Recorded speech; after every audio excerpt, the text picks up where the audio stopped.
look at other countries, you know, that some of the trains over in China and stuff, there are some bad area, but China knows that they have this bad infrastructure problem with the overcrowding. There's places with these cities where they got to step up, man, and build new. You got to build new technology and new stuff to replace your old crappy infrastructure. And other countries are doing this.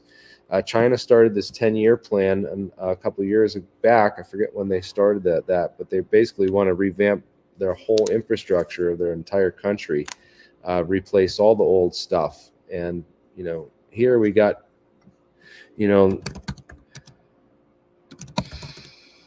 we got bridges collapsing and coming down, you know, these old-fashioned shipping methods and stuff. Well, not old-fashioned. These are giant mega container ships that didn't exist in the old days.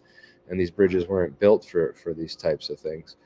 So, yeah, our infrastructure is crap and falling apart here in the United States. I mean, just the T in general. So it'd be awesome to see J-Pods come in and fix that with these.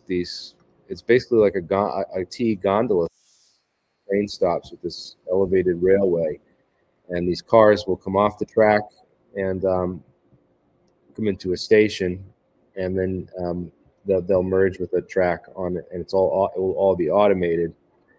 So there'll be these cars that will you basically get in, and you only get in it with people that you know, and then you scan where you want to go, and say where you want to go to. You don't have to get in with people that you don't know, and the pods will arrive. This one will, of course, load first, and then there'll be a system that loads pods onto, you know, empty pods will go to a station where you can load on, and then they go around in a network. And then if they need to be cleaned, you push a button and they go to a cleaning station where they pull off and go to a cleaning place. Yeah, but I've talked and thought a lot about different infrastructure and systems. I think this is one of the best ideas out there that I've seen that would actually work. You know, high frequency, computer automated infrastructures will beat trains any day. You know, large capacity trains where you have to wait every so often for the next train. These would be a constant, frequently, you know, rotating system. Can bring a lot more people a lot faster. At least that's in theory. I don't know if they've actually built one and tested it out yet. So I'd love to see it actually get built somewhere and tested. And maybe we'll see what happens in Texas. There's a whole thing underway to build these in Texas right now, which would be pretty incredible if they got this built down in Texas. I don't know. It's definitely something worth checking into, and they're going to be doing more action here in Worcester and Boston. So if you're from the area, definitely reach out and get involved. Send me an email if you're interested in helping out with this, getting, you know, talking to legislators and getting this set up and in front of the right people to start thinking about, you know, real solutions to the traffic problem, and also the problem with gas. Gas is just going up in price, and it's not going to go down anytime soon. There's more drivers coming on the road. We need other solutions. So if we don't crack anti-gravity in the next 10, 15, 20, 50, 100 years, who knows? We may not need this technology at all. Hopefully we don't. But if we don't end up cracking gravity, we definitely need something. And definitely have to start thinking about other options and stuff. So yeah, that's I got the radiometer, which I used a lot of the basis for the device that I'm designing, making. We covered the Thunderstorm Generator, got the Charles Bueller stuff, which I pretty much started out with. What else is going on? We got another 40 minutes. I want to go get some food before APEC starts, so I don't want to keep this thing going right down to the hour. But I see Bernie's got this going on his channel as well now, and he's backstage. So, hello. What's up, brother? Just You got any been crazy fringe science news? What's been going on your end? Any quite more a lot. earthquake predictions? Yeah, well, that's You're with muted. Dutch's Sounds in. like I was actually just rewatching I'm not the hearing it. Oh wait, stream where I had Dutch Sense together with Eric Hecker, and they were talking about the Christchurch earthquake and the fact that they believe it came from the ice cube neutrino detector down there, and that it's a type of DEW weapon. And yeah, it's quite fascinating. And Dutch gets into the NextRad radar stations being a key part of triggering tornadoes and extreme weather and stuff, and quite fascinating. It's definitely worth a listen. Um, I would, yeah, the best is on Dutch's site, but yeah, well, that's a little bit maybe too much to get into before APEC. But more news though, shout out to Old Man Builds in the live chat and what he's been doing and explaining and deciphering with the gravel flyer. And it's like one step away from a breakthrough here. And I've been meaning to email you back and get you on here. And Jeremy, maybe we should plan that together. If he's not on APEC yet, to get that going, but definitely just interview with Old Man Builds. Yeah, man, I'm just real skeptical of this Graviflyer thing since the start, but I'm glad that people are not just giving up Oh, on you it. have to listen to what. Oh, it's. I was extremely. This gets me excited. What he describes and how he breaks it down, and it's discovery after discovery. And there's been several since he connected with Charlie and the rest of the crew from APEC that have also been working on it. And it seems like they're real close. Nice. I can't wait, dude. This is awesome. It's also 420. You sound like you've been partaking. Yeah, I definitely have. Guilty of that. Canadian here, 420. I I'm gonna had have a to go couple get a couple celebration plates. joint here and smoke it. It's legal here in Massachusetts and Nice. Rhode Island, so they have dispensaries everywhere now. Although they're like all over the place, it's crazy. Right? It's the same here. It's ridiculous. They're on every corner. So he's got some brushes here that are powering this motor or a disc here.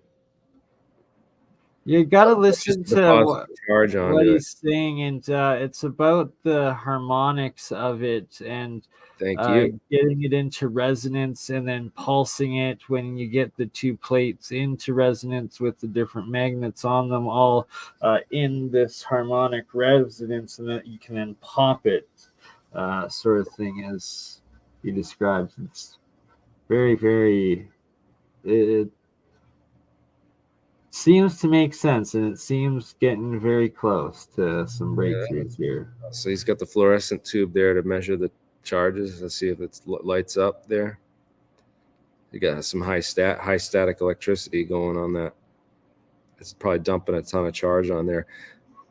I want to build a giant Van de Graaff generator here that I can use for this setup when I'm. Well, what? Yeah, what about turning these spinning plates into Van de Graaff generators, essentially by adding like the copper strips or aluminum strips onto them, like alternating back and forth? Yeah, you could like that, or just take a Van de Graaff generator and run that wire, like run the wire off onto that, from it. Just connect it off the head of the Van de Graaff.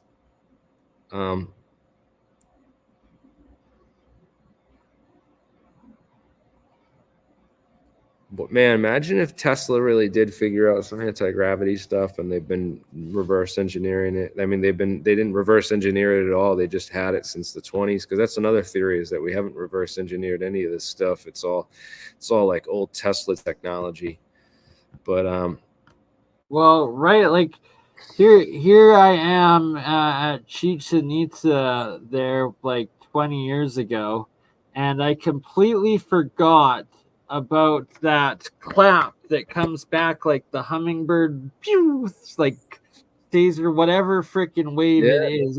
It's nuts, the acoustics of it and just how advanced it is. I had completely forgot about that until you played that clip that of the video of it. The National Geographic got to strike those savages, but anyways, it was worth it because it brought back that I had heard it, and like it brought me back into the moment of being there. And now it's like every time I just bring it up, I like feel like that, like right. It's like the hair stands up. It's wild.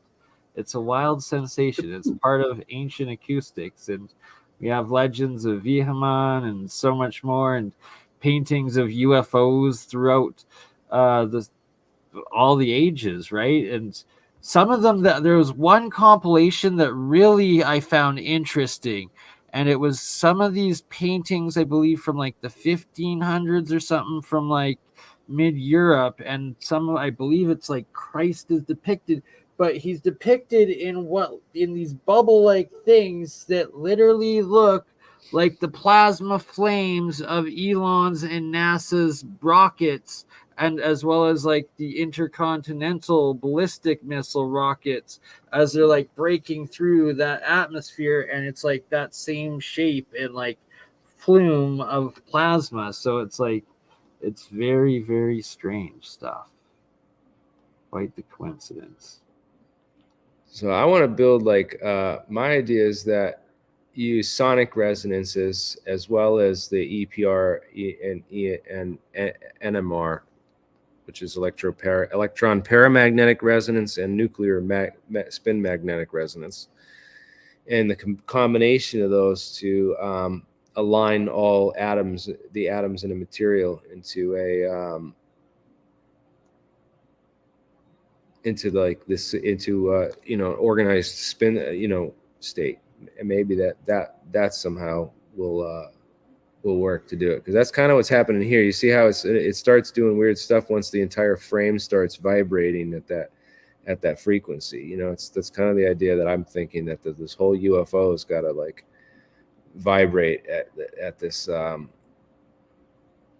at its resonant frequency, and get also the mechanical vibrations as well as the atomic vibrations, and then it will lift off.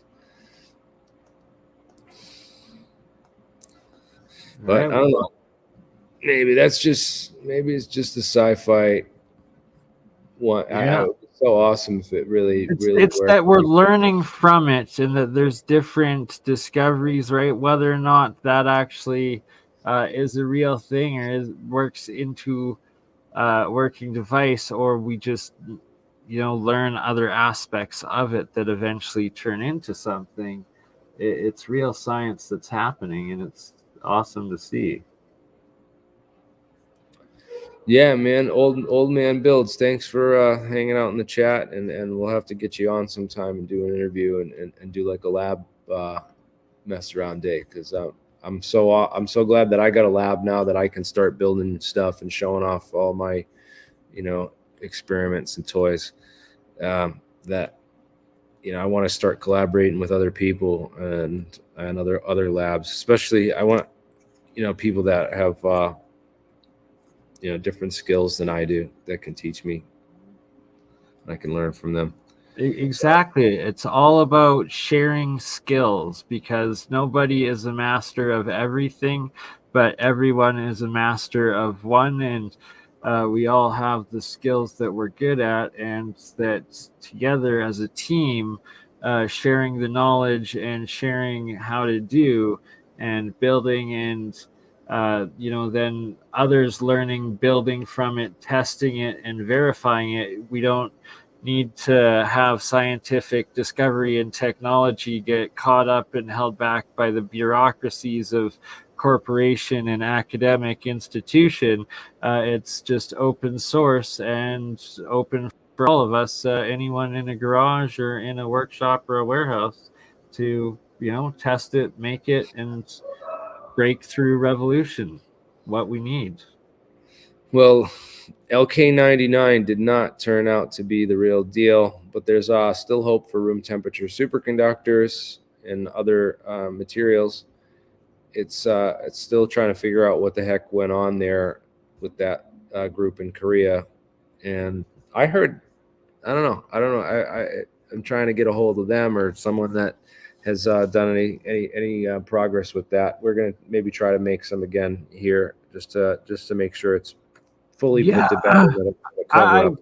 I remember seeing there was like another Korean group and another Japanese group, and I believe maybe a German group, and that they were having maybe also magnesium mixed in with it, or maybe one with tried it with bismuth or something. I could be wrong, but they like each one added a couple uh extra new metal element compound to it, and were not getting full superconductivity effects, but getting some effects, I believe. It's interesting. Well, this is what I'm showing right now. I just posted the link for all the channels. Apparently, some people have been replicating this Charles Bueller stuff, and this Exodus Propulsion Technologies claims a huge space propulsion breakthrough. And yeah, this is pretty big news. Holy crap. So they built these tube type thrusters, or this might be Charles Bueller's stuff. Kind of recognize it from his presentation. But yeah, we're gonna try to build these do the same type of thing with this setup. This is going to be pretty amazing if this works, because then I'm definitely going to be calling up Jesse Michaels to be like, yeah, well, ion wind doesn't work in a hard vacuum. I'm pretty sure it won't. We'll test it again just for good measure anyhow, and show that. But I got something that does. Hello, thank you NASA. Thank you tax dollars not going to waste. That is a miracle. Yeah, heck yeah, that would be amazing. So send more our way, please. Fund real science for once instead of corruption and debauchery. Yes, terrorism and war. I mean, we could have World War III, or we could literally just put all our money into this. And I don't know. I'm working harder overtime though. I'm not taking any breaks now because World War III could literally break out at any minute. And this right now, is true. We need to stop it, and we need to apply AI to doing scientific discovery and work for good. Right? We gotta like the asshole military is already using it for killing people, and we're like one step away from full Skynet breaking out. It's kind of nuts. Yeah, like there's the gospel that Israel is using, legislators and lawmakers can't keep up with the technology. So gospel is using AI using to detect or to decide which targets out of pictures they're using, who to target. So that's literally using AI to decide to kill people. And then there's a new one that just came out. Oh my god, Lavender, I think it's called, maybe. Something like that. But now that one controls all the drones together and their targeting and stuff. So it's like you've now got AI operating drones, and now you have AI choosing and selecting death of humans. That's literally the two last notches below the bar of full Skynet activation killing us. Like, people, we need this to stop. This is insanity. Yes, literally, we need to get off this. We need to fix this and take it all out. Yeah, Bueller's the boss, man. A lot of people are working hard at this, and as usual here, and everyone on this channel who helps support this channel, we appreciate all of you. So 30 minutes, APEC starting up. So why don't you guys go take a break, go get some food, go get a couple pre-rolls at your local dispensary, whatever you need to pass the time. APEC's going to be starting in about a half an hour. It's 4:20. Happy 420. Let's get it on. All right, guys. I'm gonna I'm going to close it down here. I think that's a good note to end on, and we're going to start it up and fire it off with APEC today. It's going to be an epic APEC once again, guys.